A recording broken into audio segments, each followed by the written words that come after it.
Shalom, Lakam, Kal Yashara'al. How's your peace, Israel? Welcome back to another video. And we are in the book of Deuteronomy, chapter 1, right? Which is the bar in the Hebrew, it's the Barim Hasafah. So the book of Deuteronomy, chapter Echad, 1. And it reads on this wise. The context is the commands to leave Horeb. Wait, let me switch around here. It says, These are the words that Moses spoke to all of Israel beyond the Jordan, in the wilderness, in the Arabah, opposite Suf, between Paran and Tophel, Laban, Hazorath, and Dizahab. Let's see if we can get a map there, just to help us with the location of things.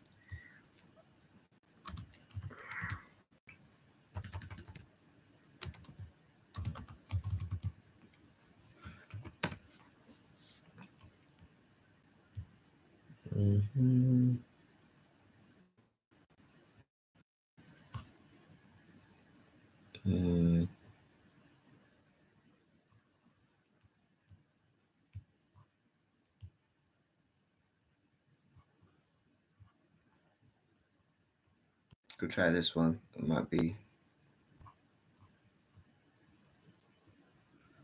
okay. So it's got some lands. It's got some names there. So we are seeing here between Paran.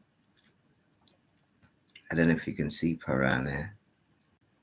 No, it doesn't really say Paran. No. Yeah, I'll leave it up while we're reading, just in case something shows up. It was 11 days' journey from Horeb in the way of Mount Seir. Okay, Mount Seir should have been Edom, which should have been further down. Okay, to Kadesh Barnea. In the 14th year, on the first day of the 11th month, Moses spoke to the people of Israel according to all the land the Lord had given him in the commandment to them. After he had defeated Sihon, the king of the Amorites, who lived in Heshbon. So that's where Heshbon is. This is where the Amorites was, right? This is the area of the Amorites. This is the Amorite Jerusalem. You can see that it's actually, this is the area here of the Amorites at that time. Okay. And Og, the king of Bashan, okay, who lived in Ashtaroth and in Edrei, okay, beyond the Jordan in the land of Moab. Moses undertook to explain this law, saying, "The Lord our God said to us in Horeb, you have stayed long enough at this mountain. Turn and take your journey and go to the hill country of the Amorites and to all your neighbors in Arabah, in the hill country and in the lowland and in the Negeb, by the east-south sea coast, the land of the Canaanites, and Lebanon," which is obviously not just the northern portion. This here is going to be Lebanon, right? I don't know if this is probably the best map to use. It doesn't seem very, some of the old maps are slightly better, but they may not have the names of the, let's see here if we can see any useful names. Not really. We saw Kadesh Barnea, which is here. Yeah.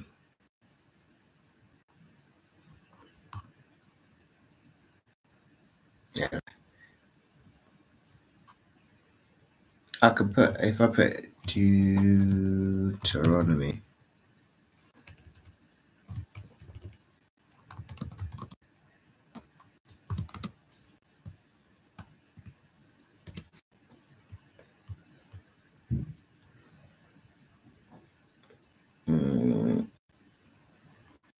Could try this. This might have the names.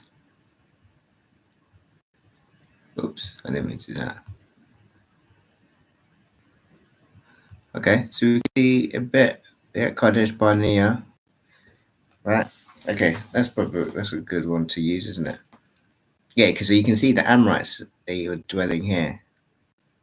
Wow, so it's actually showing us. So you see the Jebusite Jerusalem where it is. This is the Jebusites, right? So yeah, it's actually further down, which they don't really get. But anyway, let's continue. It says, "You stay long enough at this mountain. Turn and take your journey and go to the hill country of the Amorites," which I guess is up this side, "and tell all their neighbors in the Araba." This is the Araba, the whole area. Okay. In the hill country, in the lowland, and in the Negev, which the Negev is this area. This whole south bit is still called the Negev. And by the seacoast, the land of the Canaanites and Lebanon. So Lebanon is obviously further north, right? Okay. As far as the great river, the river Euphrates, which is obviously further up, right? If you were to come out of this, you would find that the Euphrates. Whoops.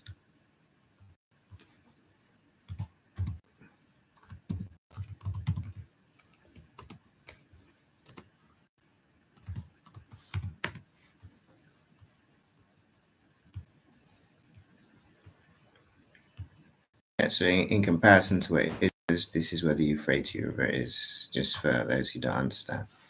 Okay.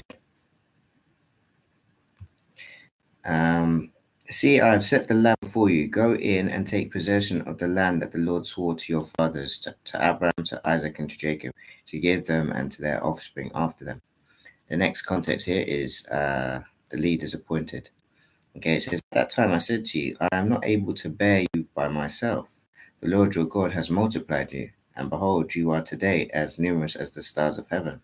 May the Lord, the God of your fathers, make you 1,000 times as many as you are, and bless you as he has promised you. How can I bear myself the weight and burden of you and your strife? Choose for your tribes wise, understanding, and experienced men." So this is how we would understand who should appoint as leaders amongst tribes, right? It says choose wise. So the leaders should be wise, okay? They should have understanding. So it's not anyone that can just hold a Bible and speak words out of the scriptures. That's not what someone, you know, that's not someone that has understanding. That's just someone that can read. And someone who's experienced, that means typically maybe an elder, someone that's old enough to go through a lot of things of life, right? It says, choose for your tribes wise, understanding, and experienced men, and I'll appoint them as your heads. And you answered me, the thing that you have spoken is good for us to do. So I took the heads of your tribes, wise and experienced men, and set them as heads over you, commanders of thousands, commanders of hundreds, commanders of fifties, commanders of tens, and officers throughout your tribes. I charged your judges at that time. Hear the cases between your brothers, and judge righteously between a man and his brother, or the alien who is with him. You shall not be partial in judgment. You shall not hear the small and the great alike. You shall not be intimidated by anyone, for the judgment is God's. And the case that is too hard for you, you shall bring to me, and I will hear it. And I commanded you at that time all things that you should do. Okay, the next context is Israel's refusal to enter the land. Verse 19 says, "Then we set out from Horeb and went through all the great and terrifying wilderness that you saw." So it was Horeb. Do we see Horeb here?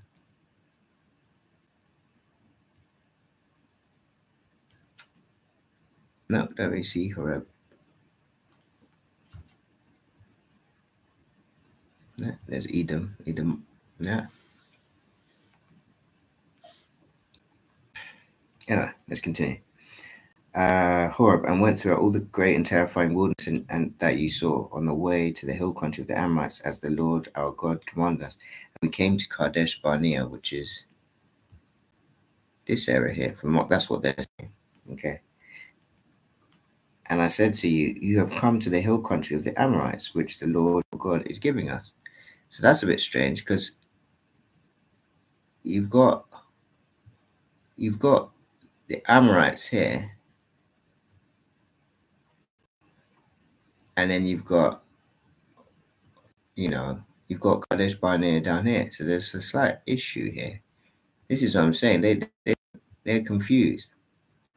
They're definitely confused. That's why they haven't the Bible well enough to really make out what's going on. That's what requires for us to come back and really, put this thing to bed. Okay.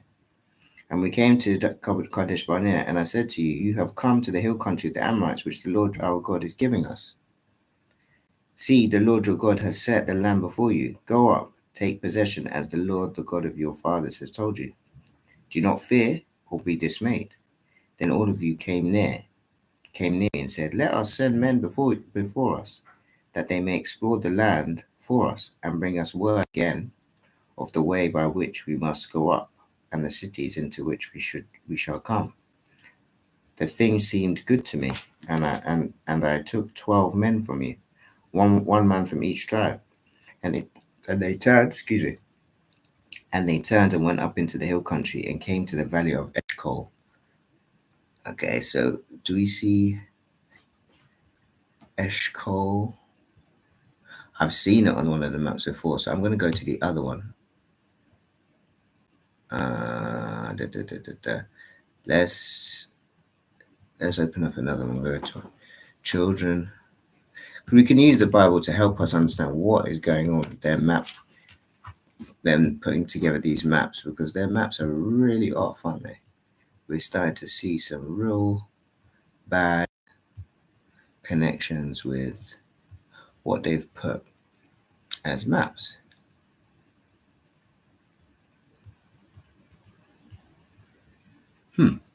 That's not even a map. I had another map actually, which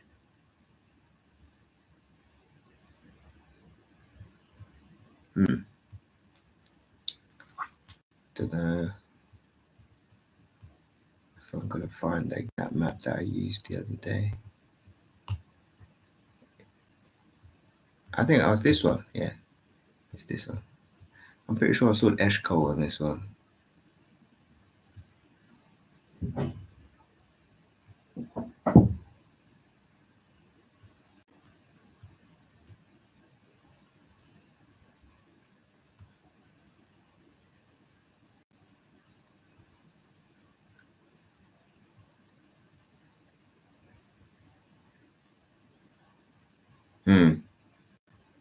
No, I don't see it. Let's continue. We'll go back to the other one. And we're at Eshcol. Okay. And they turned and went up into the hill country and came into the valley of Eshcol and spied it out.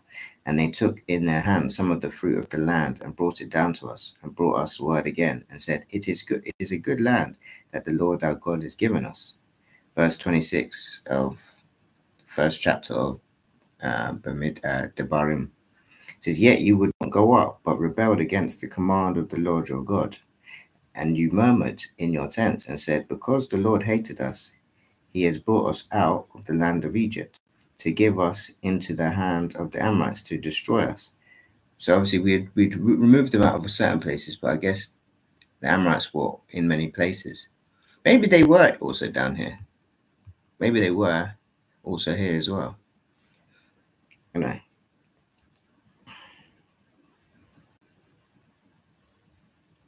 It says, where are we going up? Our brothers have made our hearts melt, saying, the people are greater and taller than we. The cities are great and fortified to heaven. And besides, we have seen the sons of the Anakim. Okay, Anakim there.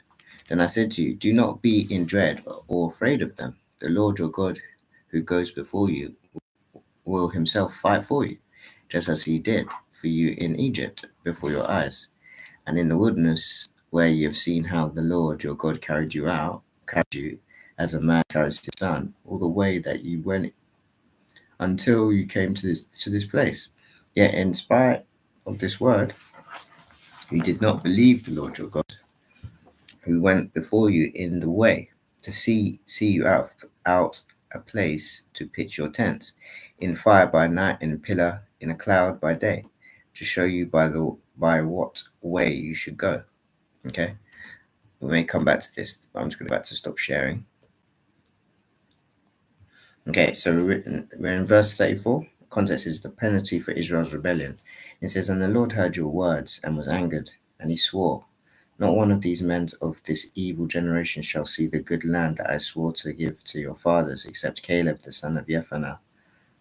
He shall see it, and to him and to his children I will give the land on which he was trodden, because he has wholly followed the Lord. Even with me the Lord was angry on your account, and said, You shall not go in there. Joshua the son of Nun, who stands before you, he shall enter. Encourage him, for he shall cause Israel to inherit it. And as for your little ones, who you said would become prey, and your children today have no knowledge of good or evil, they shall go. They shall go in there, and to them I will give it, and they shall possess it. But as for you, turn and journey into the wilderness in the direction of the Red Sea. Then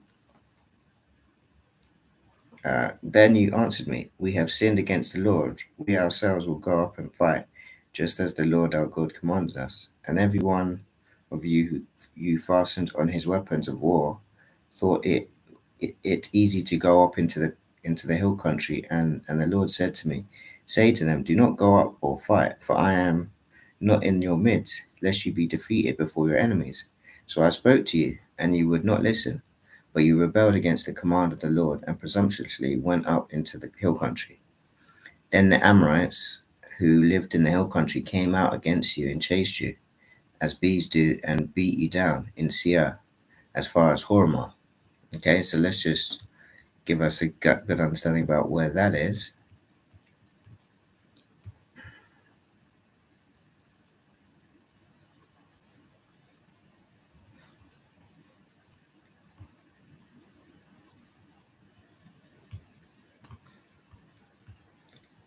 All right, so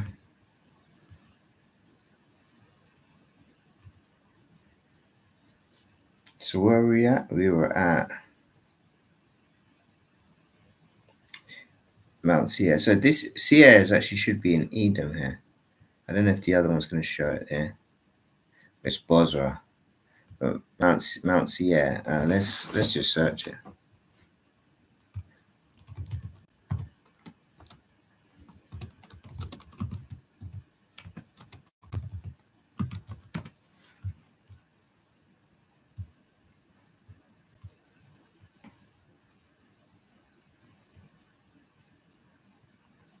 Um,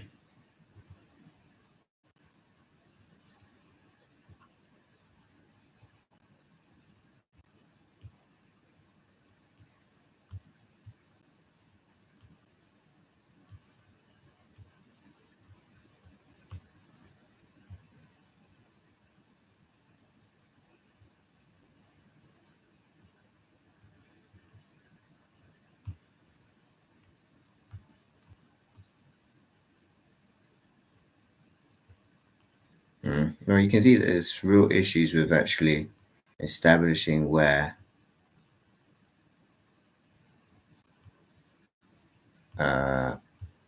certain parts of the maps, but let's just see. This is where it says Edom, Mount Seir. So you can obviously see that this is the bottom of Israel. This is Israel, and this is the bottom of it. So this is what they class as Mount Seir, this whole bit here. So if we were to go back to this, that's what we're dealing with here. So this is, because this is all leading down the bottom of Israel. So Mount Seir would be somewhere here. Okay. It says, Then the Amorites who lived in the hill country came against you and chased you as bees do, and beat you down in Mount Seir as far as Hormah. Okay, so Amorites, they must have been dwelling, I don't know where they would have been, but they were dwelling up here, but they've chased us all the way down to this side. You see what I'm saying? I guess we overtook Moab, so maybe, in fact, I think we took Ammon as well. So I think the Amorites may have, chased us down all the way down to these sides here. Maybe, I don't know. It says, And you returned and went for the Lord, but the Lord did not listen to your voice or gave ear to you. So you remained at Kadesh for many days that you remained there. So I guess this is where we remained, Kadesh. But it's quite interesting because this typically is not really, they don't really class this as Israel because, they're talking about us entering the land. Like we haven't actually entered land, but yet they've been in this wilderness. I feel like this wilderness of sin is not really typically classed as is. Well, it's in the biblical narrative. It's not really seemed as if they've entered the land yet, because wilderness of sin. I don't know if this is the same place. This is only forcing me to maybe start digging into better maps, because some of these modern maps, they're very confused. No one's really taken the effort to like map it out with the Bible. And I guess that's something that we may have to do on our own accord. Let's go to the next chapter. It says the wilderness years. Okay. And it reads, it says, then we went and journeyed into the wilderness in the direction of the Red Sea, as the Lord told me. And for many days we traveled around Mount Seir. We've already seen that. Then the Lord said to me, you have been traveling around this mountain country long enough. Turn northward and command the people you are about to pass through the territory of your borders, people of Esau who live in Seir, and they were afraid of you. So be very careful. Do not contend with them, for I will not give you any of their land. No, not so much as for the sole of the foot to tread on, because I have given Mount Seir to Esau as a possession. I really looked at what Mount Seir was. That was like the southern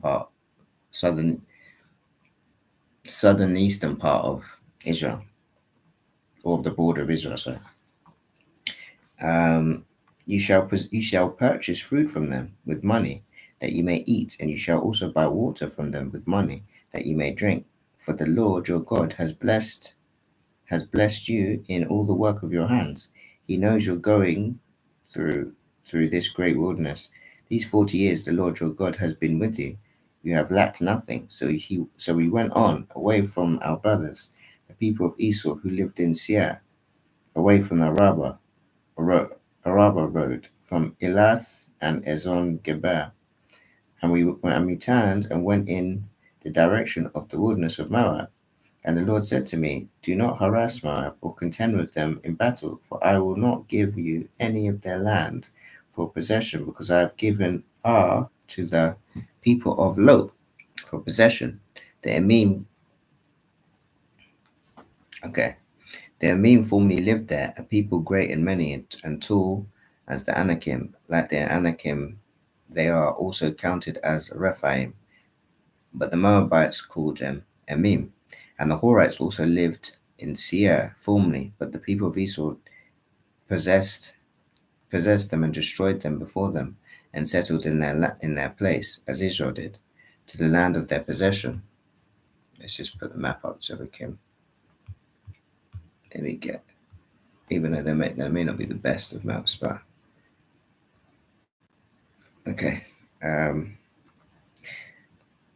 Now rise up and go over the brook of Zered. Yeah, this is this bit here. So I think it's going up to, yeah.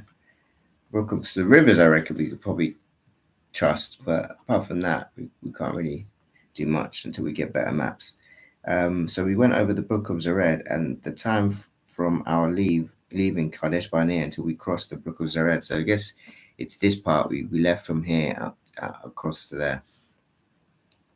This is Mount Seir here. Okay. And the time we leaving the Kadesh Barnea until we crossed the brook of Zered was 38 years. Until the entire generation, that is the men of war, had perished from the camp as the Lord had sworn to them. For indeed the hand of the Lord was against them to destroy them from the camp until they perished. Soon as all the men of war had perished and were dead from among the people, the Lord said to me, today you are to cross the border of Moab at Ar. Yeah, which is this part here. Okay, and when you approach the territory of the people of Ammon, which I guess is over here, do not harass them or contend with them, for I will not give you any of the land of the people of Ammon a possession, because I have given it to the sons of Lot for a possession. So both of these Moab and Ammon, they are the children of Lot. Because I have given it to the sons of Lot for a possession, it is also counted as a land of Rephaim. Rephaim formerly lived there, but the Ammonites called them Zamzuzim, and a people great and many, and tall as the Anakim, but the Lord destroyed them before the Ammonites. and they dispossessed them and settled in their place, as he did for the people of Esau who lived in Seir, when he destroyed the Horites before them and dispossessed them and settled in the land even to this day. So we can also see that the enemy here is not, we always think like Jacob versus Esau and stuff like that, which there is some, physical issues there. There's some friction there, let's just say. But the real enemy is actually the serpent seed. And we need to understand that Shaitan, or how Shaitan has kept this lineage of his, the serpent seed lineage, which comes through Cain. He's actually kept going, and that same lineage is running through Cain, the Canaanites. You see what I'm saying? So we also need to understand that they're really the ones that are wreaking havoc on this earth. And actually, a lot of the places that were scattered, Esau's actually established these kingdoms, and he's made the Canaanites actually the ones that are running those areas, i.e., America and the UK and things like this. These are not Edomites. I used to think that they were, but they're not. There are Edomites that stay here, but the real ones that are actually controlling, the Edomites that are controlling, they're in Europe, and they're also in Israel, the Jewish, and they're also the bankers, which are ones that you don't really see. They're non-religious. They're not even part of any of these religions. They're just about money. They're the ones that set up all the banks, and the banks are actually existing in all the different countries of the world. They're the real ones that are controlling things. You see what I'm saying? Okay, BlackRock and things. If you go and look into those people, you'll find out. It says, as for the Avim, who lived in the villages as far as Gaza, I guess is this Gaza over here. The Kaphoturim, who came from Kaftor, okay, destroyed them and settled in their place. Rise up, set out on your journey and go over the valley of Arnon. Okay, so that should be the Arnon River. This is this bit here. So they're saying go this way, go across to Ammon, right? Behold, I have given you the land, given into your hand Sihon, the Amorite king. Yeah, so this is this kingdom of Sihon. So I guess the Amorites were dwelling here as well. So there's a crossover here. Ammon is here, but the Amorites were also here. You can see that it's crossing over here. Okay. Sihon the Amorite, the king of Heshbon, which is obviously here. Okay. And his land. Begin to take possession and contend with him in battle. This day I'll begin to put the dread and fear of you on all the peoples who are under the whole of heaven, who shall hear the report of you and shall tremble and be in anguish because of you. Context is the feet of King of Sihon. Verse 26, it says, so I sent messages from the wilderness of Kedemoth to Sihon, the king of Heshbon, with words of peace, saying, let me pass through your land. I will go only by the road. I will turn aside neither to the right nor to the left. You shall set me food for money, that I may eat, and give me water for money, that I may drink. Only let me pass through on foot, as the sons of Esau who live in Seir, and the Moabites who live in Ar. Okay. Ar did for me, until I go over the Jordan into the land that the Lord our God is giving us. But Sihon, the king of Heshbon, would not let us pass by him, for the Lord your God hardened his spirit. It's not the first time he's done that with a certain king, right? And made his heart obstinate, that he might give him into our hand, as he is this day.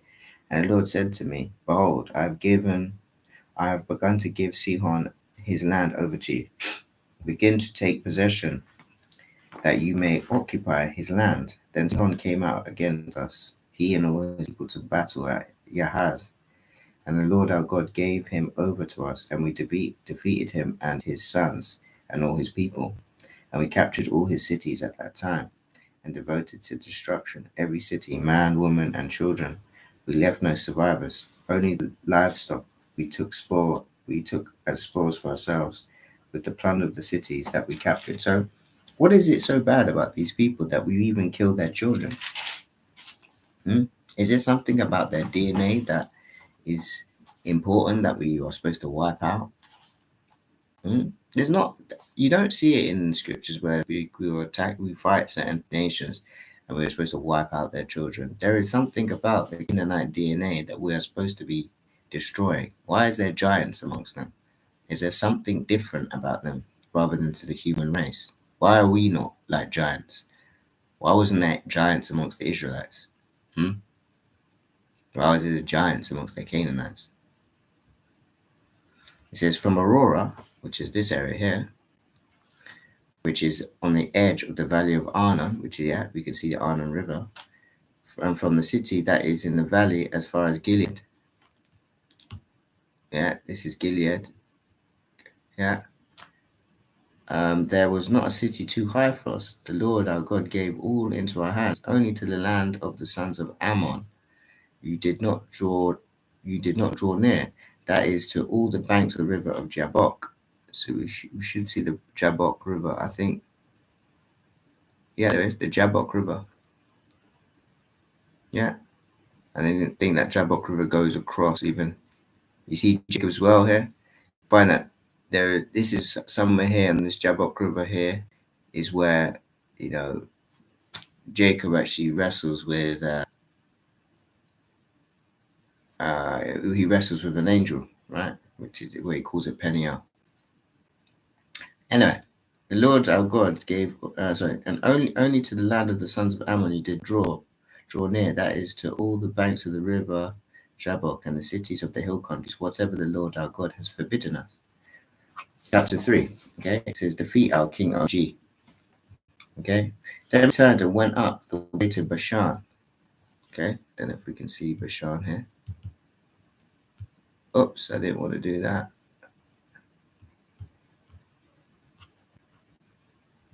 No, I didn't want to do that.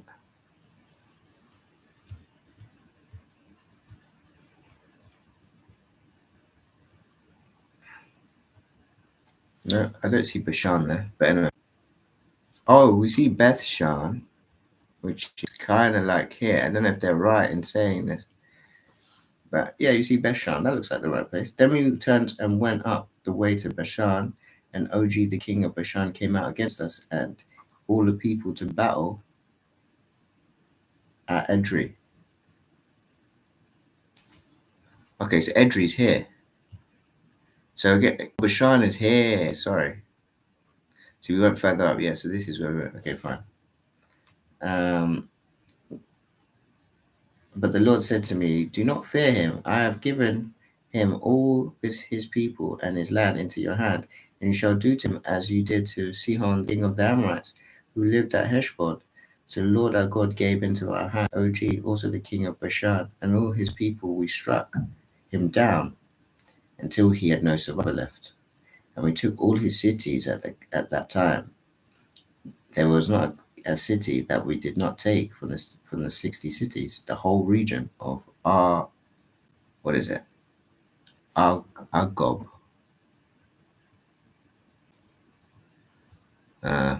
Anything there?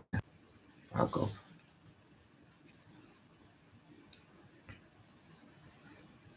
Okay. Where were we? Okay.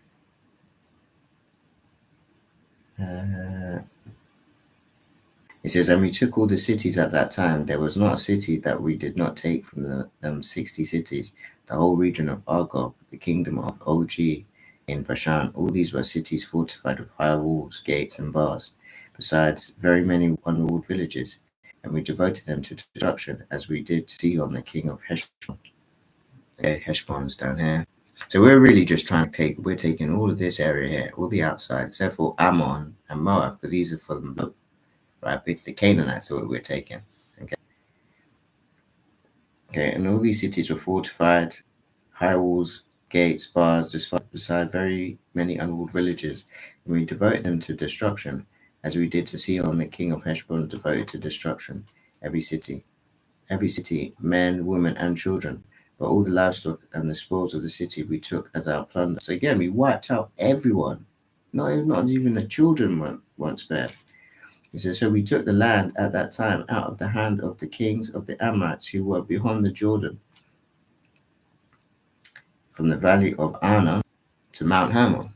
Okay, so this is Mount Hermon, the Valley of Arnon. So we took all of these kingdoms, the Canaanite kingdoms, we took all from on this side.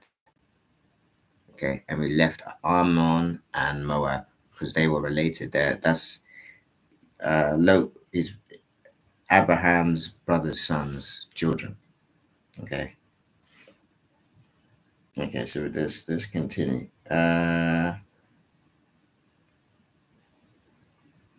So we took the land at that time out of the hand of the two kings of the Amorites who were beyond the Jordan, from the valley of Arnon to Mount Hermon. The Sidonians called Hermon Sirion, okay, while the Amorites call it Senir. All the cities of the tableland, and all Gilead, and all Bashan, as far as Selka and Edrei, cities of the kingdom of Og in Bashan. For Og, the king of Bashan, was left of the remnant of the Rephaim. Behold, his bed was a bed of iron. It is not in Rabbah of the Ammonites. No, it's not in the increase of the Amorites, baby. That's what Rabbah means, increase. I don't know what they mean, but 9 cubits was its length. He had a long. So it shows that he was a tall, because it says the length of his bed was 9 cubits was his length, and 4 cubits his breadth into the common cubit. When we took possession, actually, let's just, how much is a cubit?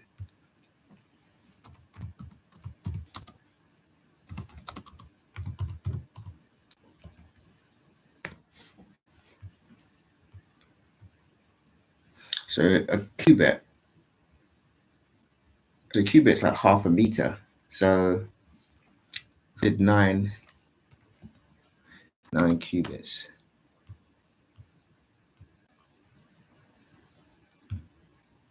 So wow, so he was nine. So we can see it here anyway. If I do 9, anyway, but yeah, it's 4 cubits, 4 meters. So this man was 4 meters long. So how much is that in foot?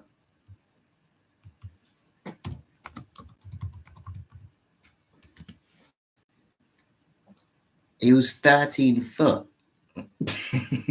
The king of Busha, he was 13 foot, this guy. That's mad.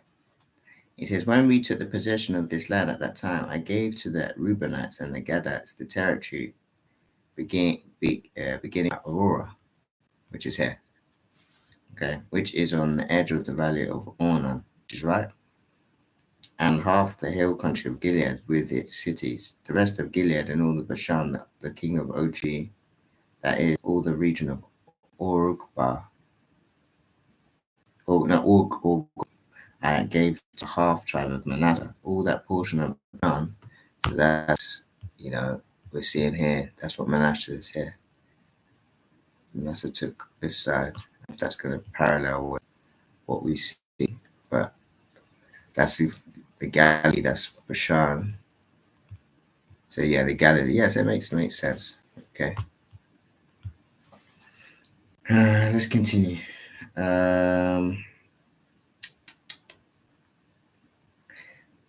And Jair the Manassite took all the region of Ogog, that is Bashan, as far as the border of the Gershonites and the Machathites, and called the villages after his name, Havoth Jair, as it is to this day. To Machir I gave Gilead, to the Reubenites, and to the Gadites I gave the territory from Gilead as far as the valley of Arnon, with the middle of the valley as a border, as far as the river Jabbok. The river Jabbok is here, okay, and the border of the Ammonites, okay. Arabah also with the Jordan as the border, from Chinnereth. So this is that. So this is that. Okay, that's Arabah. So that's the river, I guess, the Arabah River, I believe. Maybe, I don't know. That's where we see Arabah. I think that's the edge of. Well, I don't know what that is, to be honest. The border of the Amorites, the Arabah, as with the Jordan as the border, from Kinnereth as far as the Sea of Arabah, the Salt Sea, under the slopes of Pisgah on the east. And I commanded you at the time, saying, The Lord your God has given you this land to possess. All your men of valor shall cross over arms before your brothers, before your brothers, the people of Israel. Only your wives and your little ones and your livestock, I know that you have much livestock, shall remain in the cities that I have given, until the Lord gives rest to your brothers as to you. And they also occupy the land that the Lord your God gives them beyond the Jordan. Then each of you may return to his possession, which I have given you. And I have commanded Joshua this at the time. Your eyes have seen all that the Lord your God has done to these two kings. So will the Lord do to all the kingdoms into which you are crossing. You shall not fear them, for it is your Lord your God who fights for you. Now, last context, but we're going to probably end it here. It says, Moses forbidden to enter the land. Verse 23 says, And I plead with the Lord at the time, saying, O Lord God, you have only begun to show your servant your greatness and your mighty hand. For what God is there in heaven or on earth who can do such works and mighty acts as yours? Please let me go over and see the good land beyond the Jordan, that good hill country and Lebanon. But the Lord was angry with me because of you. You would not listen to me. And the Lord said to me, Enough from you. Do not speak to me of this matter again. Go up to the top of Pisgah and lift up your eyes eastward and northward and southward and eastward, and look at it with your eyes. For you shall not go over this Jordan, but charge Joshua and encourage and strengthen him, for he shall go over at the head of his people, and he shall put them in possession of the land that you shall see. So we remained in the valley of opposite Beth Peor. So I only hope that the reader and listen to this word has been blessed by this. We are in the book of Devarim, which is Deuteronomy, and there's going to be some heavy things in this script, in this book, which are very much imperative for one's growth when it comes to, understanding the ordinances, the statutes and commandments that the Father has prescribed us and the rest of those that attach themselves to us to follow. So may Yahweh bless you, may Yahweh keep you, may Yahweh shine his face upon you, may Yahweh be gracious to you, may Yahweh lift up his countenance upon you, and may Yahweh grant you everlasting peace in Yeshua. In Mashiach's name I pray. Selah.